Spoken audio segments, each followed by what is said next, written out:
Hi everyone, welcome to my channel.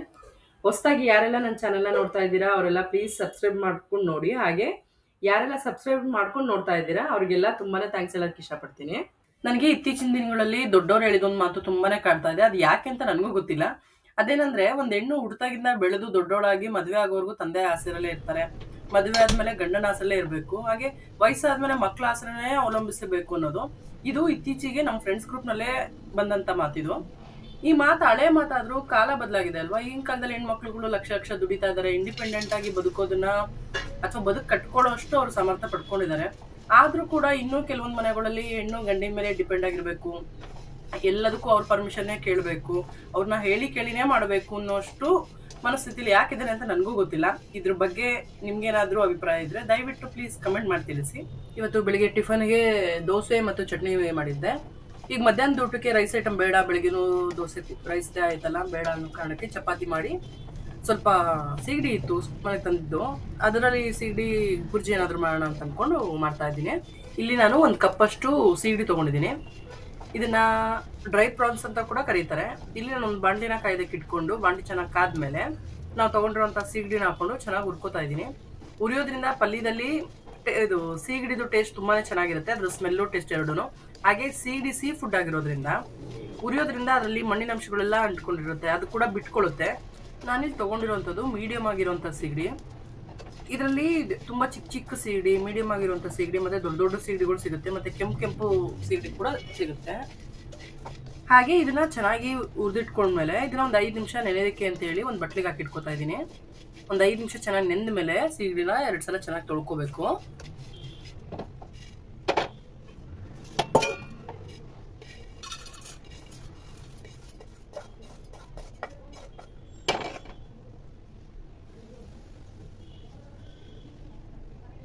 ಈಗ ಒಂದು ಬಾಣಲಿನ ಕಾಯೋದಕ್ಕೆ ಇಟ್ಕೊಂಡು ಬಾಣಲಿ ಚೆನ್ನಾಗಿ ಕಾದ್ಮೇಲೆ ಇದಕ್ಕೆ ಒಂದು 2 ಸ್ಪೂನಷ್ಟು ಎಣ್ಣೆ ಹಾಕ್ಕೊಂಡಿದ್ದೀನಿ. ಎಣ್ಣೆ ಕಾದ್ಮೇಲೆ ಇಲ್ಲಿ ಒಂದು 3 ಈರುಳ್ಳಿನ ನಾನು ಕಟ್ ಮಾಡಿ ಇಟ್ಕೊಂಡಿದ್ದೀನಿ, ಅದನ್ನು ಹಾಕ್ಕೊಂಡು ಚೆನ್ನಾಗಿ ಫ್ರೈ ಮಾಡ್ಕೊತಾ ಇದ್ದೀನಿ. ಇಲ್ಲಿ ಈರುಳ್ಳಿನ ತುಂಬ ಜಾಸ್ತಿ ಏನು ಫ್ರೈ ಮಾಡ್ಕೊಳ್ಳೋದೇನು ಬೇಡ, ಸ್ವಲ್ಪ ಈರುಳ್ಳಿ ಕ್ರಂಚಿ ಆಗಿದ್ರೇ ಚೆನ್ನಾಗಿರುತ್ತೆ ಇದಕ್ಕೆ. ಹಾಗಾಗಿ ಸ್ವಲ್ಪ ಲೈಟಾಗಿ ಮಾತ್ರ ಫ್ರೈ ಮಾಡ್ಕೊತಾ ಇದ್ದೀನಿ. ಅಷ್ಟೊತ್ತಿಗೆ ಪಕ್ಕದಲ್ಲಿ 1 ಇಂಚು ಶುಂಠಿ, 2 ಬೆಳ್ಳುಳ್ಳಿನ ನಾನು ಪೇಸ್ಟ್ ಮಾಡ್ಕೊಳ್ಳೋಣ ಅಂತ ರೆಡಿ ಮಾಡ್ಕೊತಾ ಇದ್ದೀನಿ.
ಈಗ ಇದಕ್ಕೆ ಶುಂಠಿ ಬೆಳ್ಳುಳ್ಳಿ ಪೇಸ್ಟ್ನ ಹಾಕೊಂಡು ಹಸಿ ವಾಸನೆ ಹೋಗೋವರೆಗೂ ಒಂದು 2 ನಿಮಿಷ ಚೆನ್ನಾಗಿ ಫ್ರೈ ಮಾಡ್ಕೋಬೇಕು. ಯಾವುದೇ ವಸ್ತುಗಳಾದರೂ ಫ್ರೈ ಆದಷ್ಟು ರುಚಿ ಚೆನ್ನಾಗಿರುತ್ತೆ.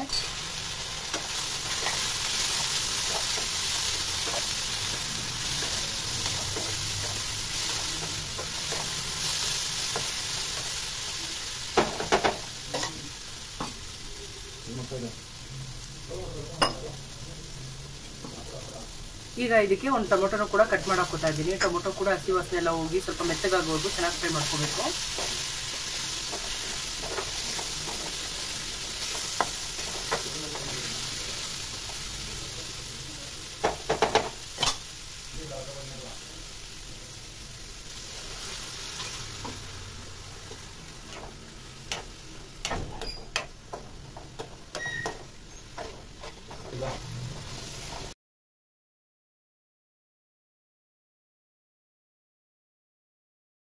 ಟೊಮೊಟೊ ಮೆತ್ತಗಾದ್ಮೇಲೆ ನಾನು ಇಲ್ಲಿ 1 ಸ್ಪೂನ್ ಅಷ್ಟು ಅಚ್ಚ ಖಾರದ ಪುಡಿ ಹಾಕೋತಾ ಇದ್ದೀನಿ.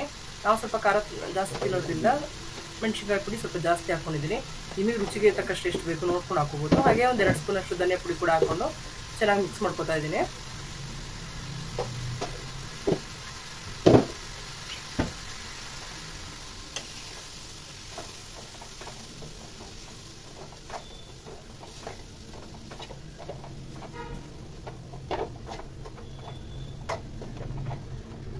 ಈಗ ಇದಕ್ಕೆ ತೊಳೆದಿಟ್ಕೊಂಡಿರೋ ಸೀಗಡಿನ ಹಾಕೊಂಡು ಚೆನ್ನಾಗಿ ಮಿಕ್ಸ್ ಮಾಡ್ಕೊತಾ ಇದ್ದೀನಿ. ಯಾವುದೇ ಸೀ ಫುಡ್ಗಳನ್ನ ತುಂಬ ಹೊತ್ತು ಬೇಯಿಸೋದೇನು ಬೇಕಾಗಲ್ಲ. ಈಗ ಎಣ್ಣೆನಲ್ಲಿ ಒಂದು 2 ನಿಮಿಷ ಚೆನ್ನಾಗಿ ಫ್ರೈ ಮಾಡಿದ್ರೆ ಸಾಕು.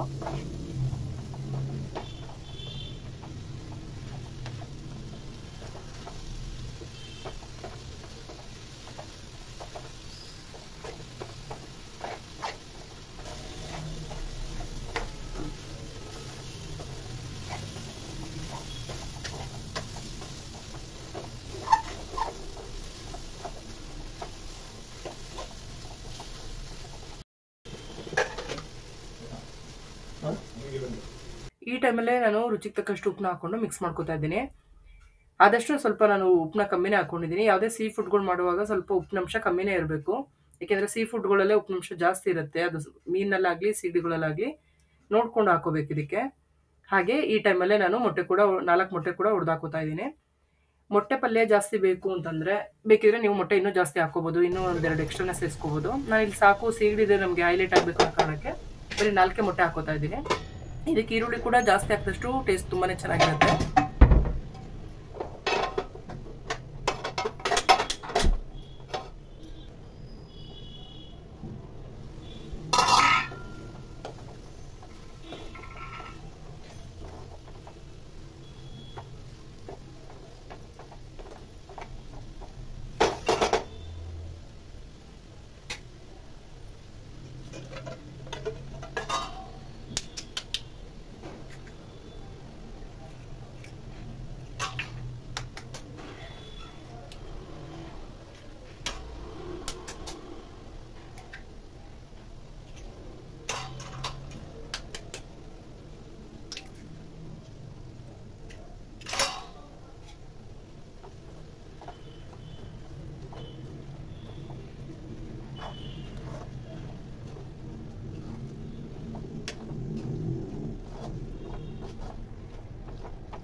ನಾನು ಮೊದಲೇ ಚಪಾತಿ ಹಿಟ್ಟನ್ನ ಕಲಸಿಟ್ಟಿದ್ದೆ. ಅದು ಸ್ವಲ್ಪ ಹೊತ್ತು ನೆನೆಲಿ ಈ ಪಲ್ಯ ಆಗೋರ್ಗು ಅಂತೇಳಿ. ನನ್ನ ಹಸ್ಬೆಂಡ್ಗೆ ಡ್ಯೂಟಿ ಟೈಮ್ ಆಗಿರೋದ್ರಿಂದ ಈಗ ಅರ್ಜೆಂಟಲ್ಲಿ ಸ್ವಲ್ಪ ಚಪಾತಿ ಮಾಡ್ತಾ ಇದ್ದೀನಿ.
ಕೊನೆಯದಾಗಿ ಎಗ್ ಬುರ್ಜಿಗೆ ನಾನು ಕೊತ್ತಂಬರಿ ಸೊಪ್ಪು ಹಾಕಿ ಮಿಕ್ಸ್ ಮಾಡಿಕೊಂಡು ಅದನ್ನು ಸರ್ವ್ ಮಾಡ್ತಾ ಇದ್ದೀನಿ. ಈ ಸೀಗಡಿ ಎಗ್ ಬುರ್ಜಿ ಚಪಾತಿಗಂತೂ ತುಂಬಾ ಚೆನ್ನಾಗಿರುತ್ತೆ. ಯಾವಾಗಲೂ ಒಂದೇ ಥರ ಎಗ್ ಬುರ್ಜಿಗಳು ತಿಂದು ಬೇಜಾರಾಗಿದ್ದರೆ ಈ ಥರ ಒಂದ್ಸಲ ಟ್ರೈ ಮಾಡಿ ನೋಡಿ, ಹೇಗಿತ್ತು ಅಂತ ಕಮೆಂಟ್ ಮಾಡಿ ತಿಳಿಸಿ. ಹಾಗೆ ಈ ಎಗ್ ಬುರ್ಜಿ ಅನ್ನ ರಸಂ ಜೊತೆ ತಿನ್ನೋದಕ್ಕೂ ತುಂಬಾ ಚೆನ್ನಾಗಿರುತ್ತೆ, ಅನ್ನ ಬೇಳೆ ಸಾಂಬಾರ್ ಜೊತೆ ತಿನ್ನೋದಕ್ಕೂ ತುಂಬಾ ಚೆನ್ನಾಗಿರುತ್ತೆ ನೆಂಚ್ಕೊಳ್ಳೋದಕ್ಕೆ. ಒಂದ್ಸಲ ಟ್ರೈ ಮಾಡಿ ಹೇಳಿ.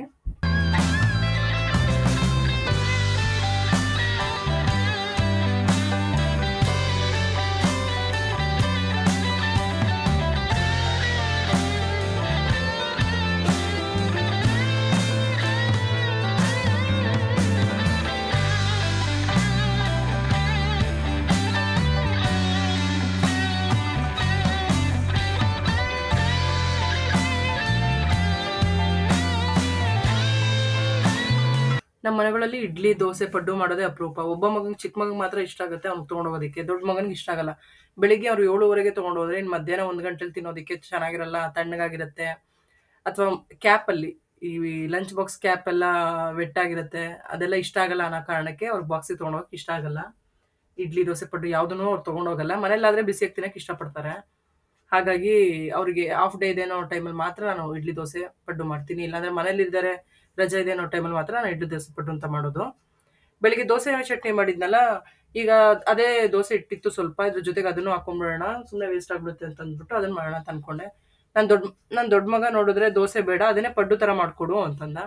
ಅದಕ್ಕೆ ಸ್ವಲ್ಪ ಸಬ್ಬಸಿಗೆ ಸೊಪ್ಪೆಲ್ಲ ಹಾಕ್ಬಿಟ್ಟು ಪಡ್ಡು ಥರ ಮಾಡೋಣ ಅಂತ ಅದನ್ನೇ ಮಾಡ್ತಾ ಇದ್ದೆ. ಸ್ವಲ್ಪನೇ ಒಂದು ಸಲ ಕಾಗಷ್ಟು ಮಾತ್ರ ಇಟ್ಟು ಅದನ್ನೇ ಒಂದು ಪಡ್ಡು ಥರ ಅಂತ ಮಾಡ್ಕೊಡ್ತಾ ಇದ್ದೆ.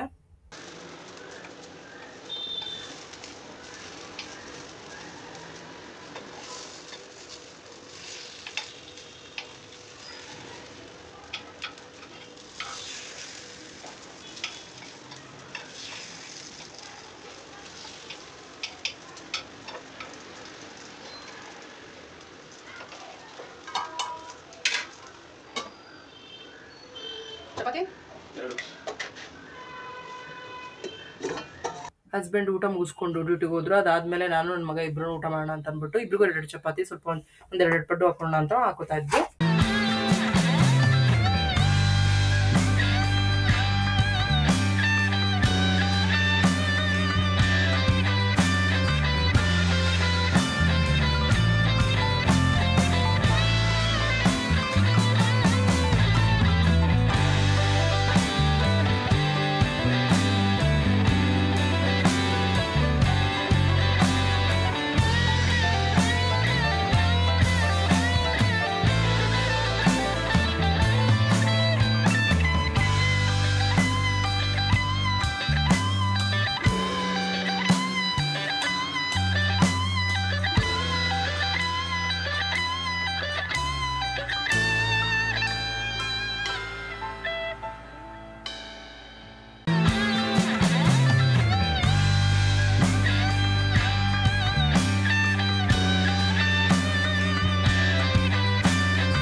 ಇವತ್ತಿನ ಎಗ್ ಬುರ್ಜಿ ಅಂತೂ ತುಂಬಾನೇ ಚೆನ್ನಾಗಿ ಬಂದಿತ್ತು. ಎಗ್ ಬುರ್ಜಿ ಚಪಾತಿ ಕಾಂಬಿನೇಷನ್ ತುಂಬಾನೇ ಚೆನ್ನಾಗಿತ್ತು. ನೀವು ಒಂದ್ಸಲ ಟ್ರೈ ಮಾಡಿ ಹೇಗಿತ್ತು ಅಂತ ತಿಳಿಸಿ. ಇವತ್ತಿನ ವಿಡಿಯೋ ಏನಾದರೂ ನಿಮ್ಗೆ ಇಷ್ಟ ಆಗಿದ್ರೆ ಪ್ಲೀಸ್ ಒಂದು ಲೈಕ್ ಮಾಡಿ, ಹಾಗೆ ರಂಗೋಲಿ ಹೇಗಿತ್ತು ಅಂತ ಕಮೆಂಟ್ ಮಾಡಿ ತಿಳಿಸಿ. ಹಾಗೆ ನಿಮ್ಮ ಫ್ರೆಂಡ್ಸು ಫ್ಯಾಮಿಲಿ ಮೆಂಬರ್ಸ್ಗೂ ಕೂಡ ಶೇರ್ ಮಾಡಿ ಅಂತ ಕೇಳ್ಕೊತೀನಿ. ಹಾಗೆ ಸಬ್ಸ್ಕ್ರೈಬ್ ಮಾಡ್ಕೊಂಡು ನೋಡೋದನ್ನ ಪ್ಲೀಸ್ ಮರಿಬೇಡಿ. Thank you for watching.